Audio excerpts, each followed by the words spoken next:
Okay students, up to 100 आप सभी ने क्वेश्चन सॉल्व कर लिए होंगे।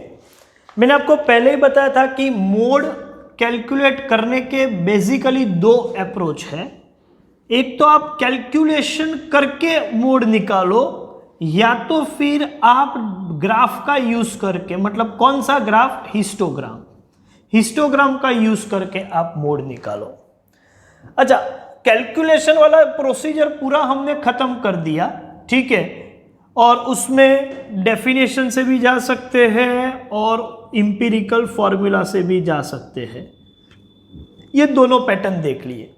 हिस्टोग्राम से भी हम मोड डिटरमाइन कर सकते हैं। और ये जो हिस्टोग्राम से मोड डिटरमाइन, उसमें दो वैरायटी के क्वेश्चन है कि जब क्लास लेंथ इक्वल हो, इक्वल क्लास लेंथ, या दूसरा क्वेश्चन होगा अनइक्वल क्लास लेंथ। दोनों पैटर्न थोड़ी चेंज है और दोनों तरीके से काम करना हो तो हिस्टोग्राम ड्रॉ करने की सिस्टम बदल जाती है। मोड निकालने की सिस्टम एक ही रहती है, लेकिन हिस्टोग्राम ड्रॉ करने की पैटर्न बदल जाती है। तो हम दोनों वैरायटी के एक एक क्वेश्चन हम देखेंगे और बाकी के क्वेश्चन मैं आपको होमवर्क में दूंगा। पहले लेते हैं इक्वल क्लास लेंथ वाला जो क्वेश्चन है वो, और क्वेश्चन देखते हैं क्वेश्चन नंबर 102। वैसे भी 101 सॉल्व करके रखा हुआ है तो उसको देख के आप समझ जाओगे, तो मैं 102 एक्सप्लेन कर रहा हूं। चलिए देखते हैं।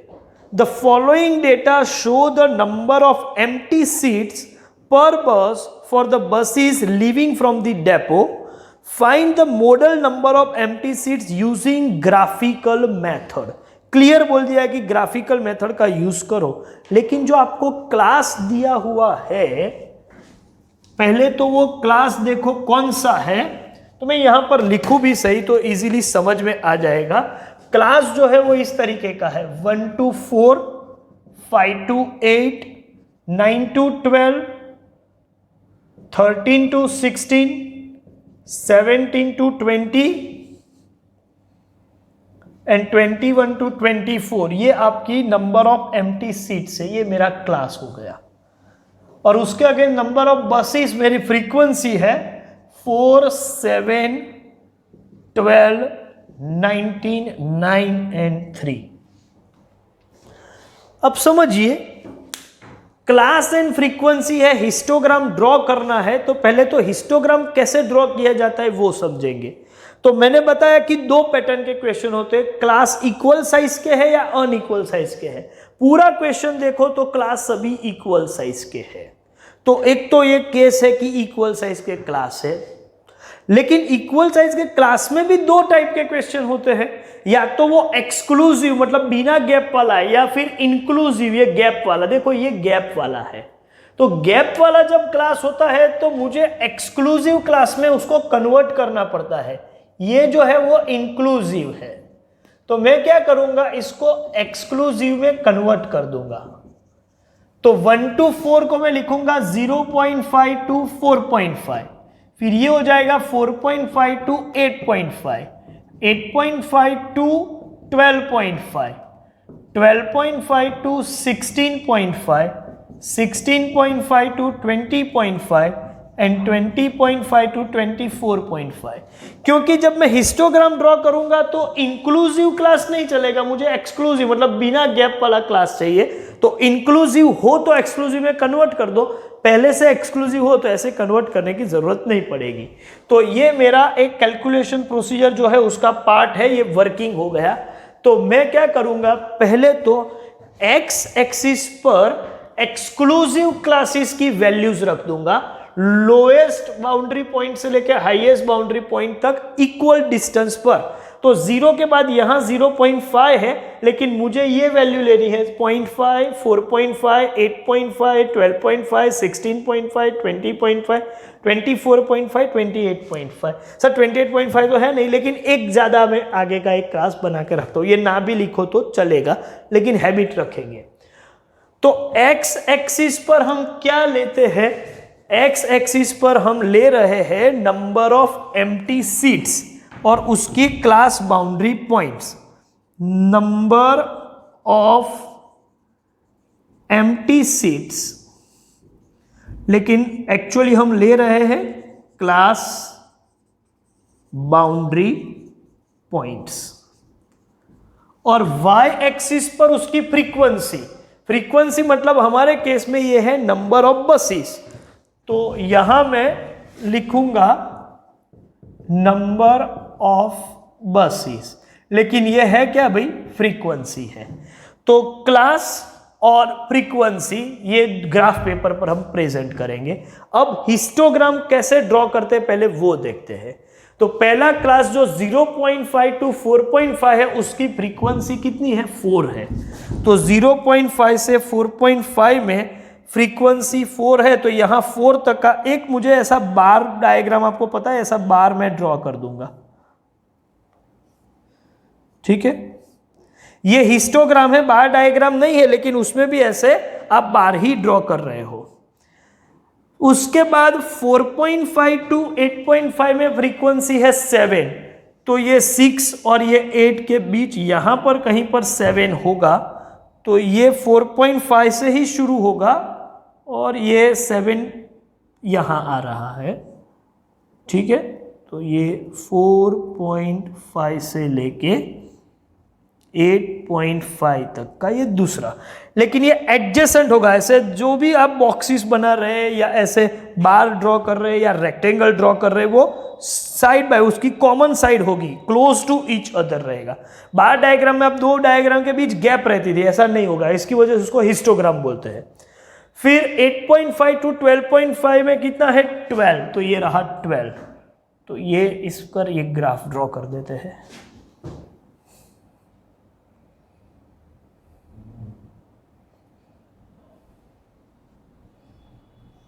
आप स्केल का प्रॉपर यूज करिएगा और ग्राफ पेपर पर ही इसको ड्रॉ करना।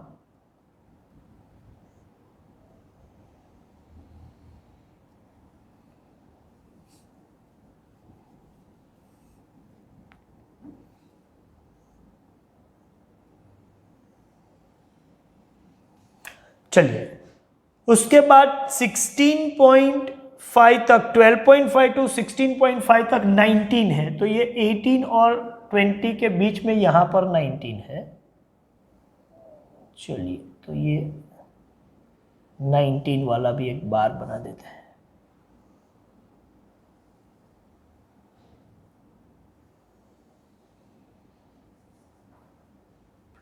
ये स्ट्रेट लाइन होनी चाहिए भाई। उसके बाद 16.5 to 20.5 में 9 फ्रीक्वेंसी, 8 और 10 के बीच में यहां पर 9 है, तो ये लेके यहां तक। उसके बाद 20.5 to 24.5 में 3 फ्रीक्वेंसी, तो 2 और 4 के बीच ये 3 फ्रीक्वेंसी यहां पर कहीं पर होगी। तो चलिए, ये पूरा हिस्टोग्राम तो ड्रॉ कर लिया। ये जो हिस्टोग्राम बन गया, उसके बाद drying of histogram is first task.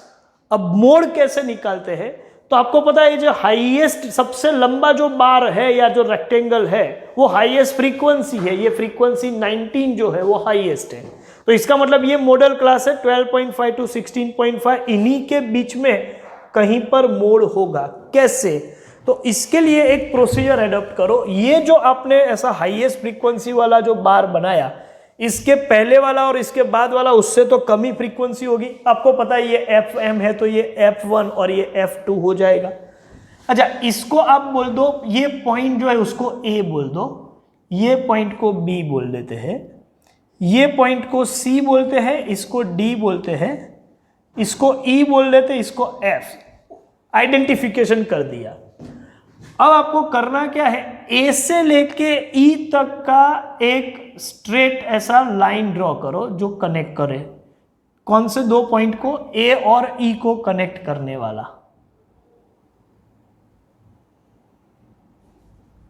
और ऐसा ही डी और बी, मतलब बी डी को भी कनेक्ट करने वाला एक लाइन ड्रॉ करो। अब ये जो पॉइंट पर इंटरसेक्ट होता है उसको नाम दे दो P, और P से एक ऐसा सीधा एक स्ट्रेट लाइन, मतलब परपेंडिकुलर ड्रॉ करो, एक्स एक्सिस को टच करे ऐसा। इसको मैं बोलता हूं Q, PQ। पी क्यू वाली जो लाइन है, क्यू जो पॉइंट पर आ रहा है, जहां पर क्यू है, ये आपका मोड है। ये जो वैल्यू है यही आपका मोड है। अब सर ये वैल्यू कौन सी है? देखो यहां अप्रोक्सीमेशन ही आप बोल सकते हैं कि एग्जैक्ट कौन सी वैल्यू। ग्राफ पेपर आप यूज करोगे तो ग्राफ पेपर पर आपको कोई ना कोई वैल्यू मिलेगी, लेकिन यहां एग्जैक्ट वैल्यू कोई नहीं बोल सकता unless and until you use some system. मतलब जैसे कि आप कंप्यूटर सिस्टम पे बैठे हो तो कंप्यूटर आपको एग्जैक्ट वैल्यू बता सकता है कि आपने ये ड्रॉ किया तो ये पॉइंट कौन सा है, लेकिन हम तो मैन्युअली काम कर रहे हैं ग्राफ पेपर पर, और यहां मुझे अप्रोक्सीमेट वैल्यू ही मोड की मिलेगी। ठीक है, तो मैं लिख सकता हूं कि मोड कहां पर होगा, 12.5 से लेके 16.5 के बीच में। मुझे लगता है कि ये आगे जाके कहीं पर 14 लगता है, 12, 13, फिर 14, 15, 16 एंड 16.5। तो मुझे कहीं पर ये 14 लग रहा है।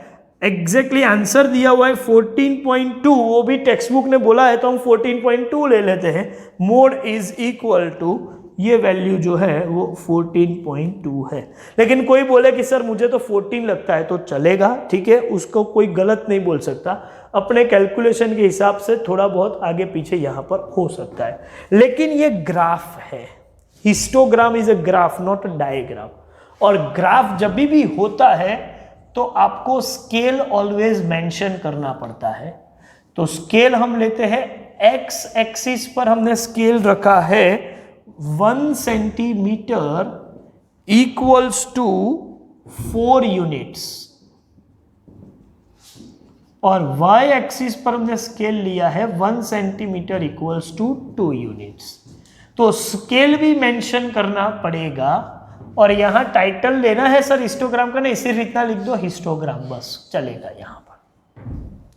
और मोड की वैल्यू 14.2 ऐसे निकालेंगे। ये इंक्लूसिव में से एक्सक्लूसिव रफ में करोगे तो भी चलेगा, ग्राफ पेपर के पीछे करोगे तो भी चलेगा।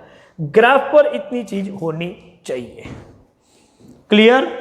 चलिए इसका स्क्रीनशॉट ले लीजिए। एक और क्वेश्चन में बताऊंगा जिसमें क्लास लेंथ इक्वल नहीं है, अनइक्वल है, तो थोड़ा मॉडिफिकेशन होगा, देखते हैं।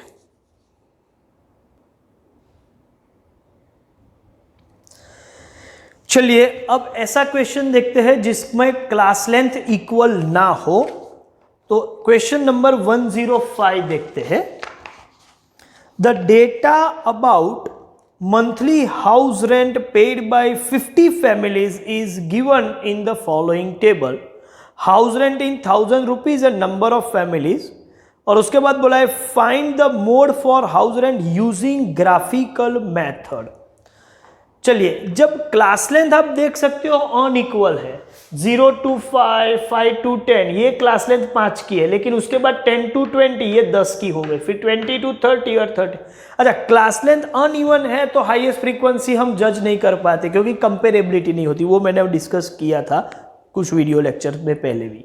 तो इसका मतलब है कि ये क्लास लेंथ और उसके अगेंस्ट फ्रीक्वेंसी हम ले तो हाईएस्ट, देखो ये 30 to 50 में फ्रीक्वेंसी 12 है, 20 to 30 का क्लास लेंथ 10 में 16 है, मैं मैच ही नहीं कर पाता। ऐसे मैच करने के लिए हमें फ्रीक्वेंसी नहीं लेकिन प्रोपोर्शनेट फ्रीक्वेंसी की आवश्यकता रहेगी।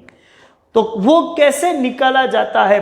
तो जब क्लास लेंथ अनइक्वल हो तो हम एक वर्किंग करके हर क्लास की प्रोपोर्शनेट फ्रीक्वेंसी निकालेंगे।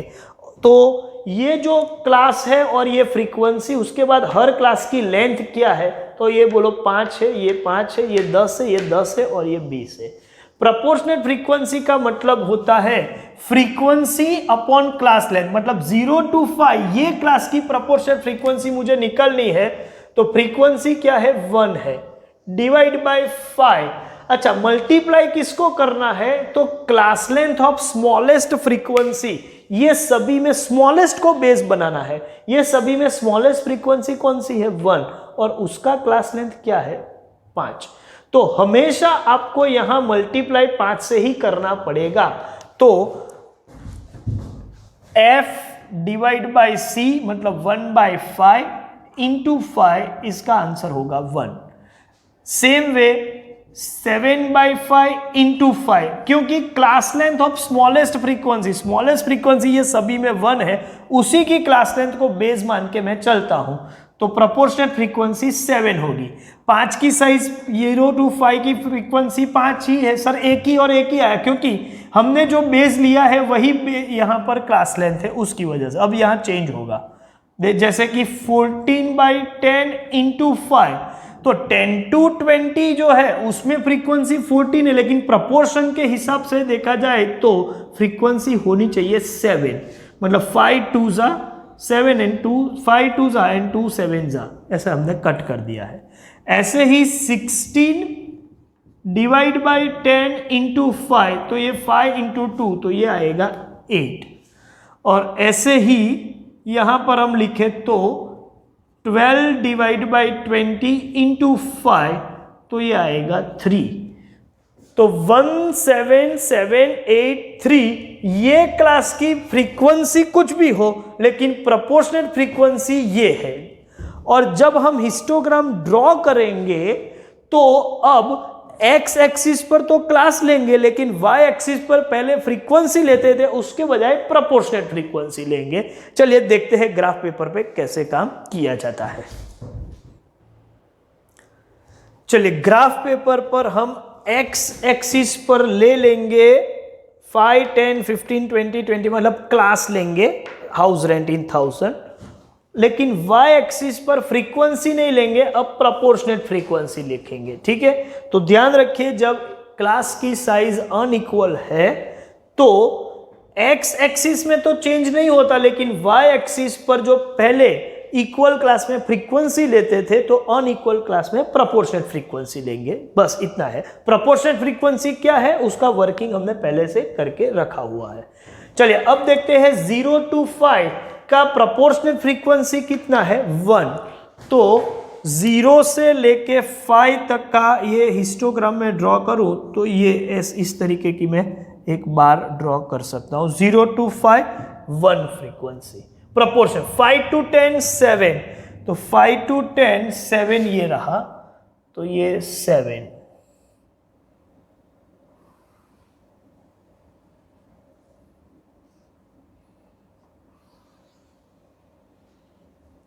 फिर 10 to 15 में भी 7 ही है, तो वो सेम रहेगा 10 to 20 में 7 है, तो 10 to 15 नहीं। अब मेरा जो बार है उसकी विड्थ थोड़ी चेंज हो गई, क्योंकि अब मैं 5 नहीं 10 का रेंज 10 to 20 तक जाना है, तो ये 10 to 20 में 7। फिर 20 to 30 में 8, 20 to 30, तो ये 8 यहां पर आएगा, 20 to 30 में 8। देखो यहां बार की हाइट के साथ साथ विड्थ भी चेंज हो रही है। और 30 to 50 में 3, तो 30 से लेके 50 ये रहा 3 यहां पर कहीं पर होगा, 30 से लेके 50 तक ये पोर्शन। अब यहां सर हाईएस्ट, ये सबसे लंबा बार ये है, तो यहां A B C D E F, A से लेके E तक एक लाइन ड्रॉ करो, ये 2 पॉइंट को ज्वाइन कर दो, A to E। और ऐसा ही D to B, point of intersection ये हुआ P, इससे एक परपेंडिकुलर ड्रॉ कर देंगे, तो ये हुआ Q। और ये जो OQ है वो मेरा मोड है, तो मोड इज इक्वल टू, अच्छा OQ कितना है, ये 20 है, तो 21 22 23 24 25, मुझे लगता है ये 22 आएगा, लेकिन ये भी अप्रोक्सीमेशन है, एग्जैक्ट आंसर किसी को नहीं पता, लेकिन मैं 22 ले रहा हूं, तो 22, लेकिन हाउस रेंट इन 1000 रुपीज है, तो मोड 22,000 रुपीज ऐसा हम लिख देंगे। हिस्टोग्राम है, कंपल्सरीली टाइटल में हिस्टोग्राम ऐसा भी लिखो, और उसके साथ साथ स्केल भी लिखना चाहिए। तो स्केल है एक्स एक्सिस पर 1 सेंटीमीटर इक्वल्स टू 5 यूनिट्स और y एक्सिस पर 1 सेंटीमीटर इक्वल्स टू 1 यूनिट। तो दोनों पैटर्न हमने देख लिए हैं, ठीक है। अब आप एक काम कर सकते हो, इसका तो स्क्रीनशॉट ले ही लो, लेकिन इसके साथ साथ मैं बोल सकता हूं कि you can complete up to question number 107।